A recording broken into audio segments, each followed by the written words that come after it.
வந்து நீங்கள் கொடுக்குறீங்க.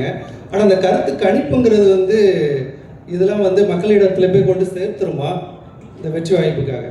கருத்து கணிப்புங்கிறது இல்லை. இப்போ நீங்கள் ஒரு ஒரு நல்ல ஒரு அறிவு சமூகத்துக்குள்ள வந்து இது ஒரு அவ்வளோ ஒன்றும் இது கடினமான ஒன்றும் இல்லை. இப்போ என்னை நீங்கள் எடுத்து பார்க்கணும். ஒரு ஒரு பின்புலம் இல்லாத ஒரு எளிய மகன், சாதாரண மகன், ஒரு இக்கட்டான சூழலில் ஏற்கனவே அதிகாரத்தில் இருந்தவங்களை எதிர்த்து வந்தேன். 260 வழக்குகள் என் மேலே இருக்குது. இப்போ வந்து இவ்வளவு இதுக்குள்ள போய் இந்தியாவை யார் ஆள்றது அப்படிங்கும்போது தம்பி அண்ணாமலை அவர் தலைமையில் ஐயா மோடி பிரதமர்னு ஒரு கூட்டணி அமைச்சுக்கிட்டாரு. ஐயா ஸ்டாலின் அவர்கள் இந்தியான்னு ஒரு கூட்டணி வச்சுக்கிட்டாங்க, அவங்க காங்கிரஸ் கட்சி. ஐயா எடப்பாடி, இப்போ நான் 4வது இடத்துல நிற்கிறேன்.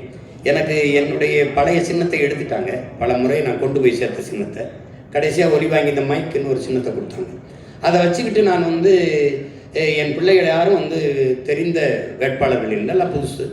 36 லட்சம் வாக்குகளை எனக்கு போட்டு ஒரு முழு இசைவு பெற்ற, அதான் அங்கீகாரம் பெற்ற ஒரு கட்சியாக எனக்கு கொண்டு வந்து எனக்கு கொடுத்துருக்காங்க. ஒரு சின்னத்தை திருப்பி எந்த சின்னத்தை இழந்தனோ அதே சின்னத்தை திருப்பி எடுக்கிற அளவுக்கு கொண்டு வந்துருக்காங்கன்னா, அப்போ என் மக்களுக்குள்ள ஒரு தேடல் இருக்கு. இந்தியாவை யாரை ஆள்றதுன்னு என்னை தேடின என் மக்கள், தமிழ்நாட்டை யாரை ஆள்றதுங்கிறதுல என்னை தேடாமல் இருக்க முடியாது.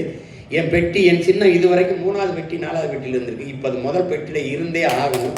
ஏன்னா அது பதிவு செய்யப்பட்ட கட்சி இல்லை, அங்கீகரிக்கப்பட்ட கட்சி. அப்படிங்கும்போது உழவர் குடிமகனை மறந்துட்டு ஒப்பிட்டவரை உள்ளளவு நினைங்கிறான்.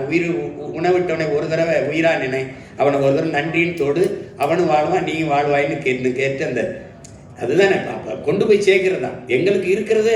எங்களுக்கு நீங்கள் தான் எங்களை கொண்டு போய் சேர்க்கணும். அதை நீங்கள் செய்வீங்கன்னு நம்புகிறேன். அப்பா 2020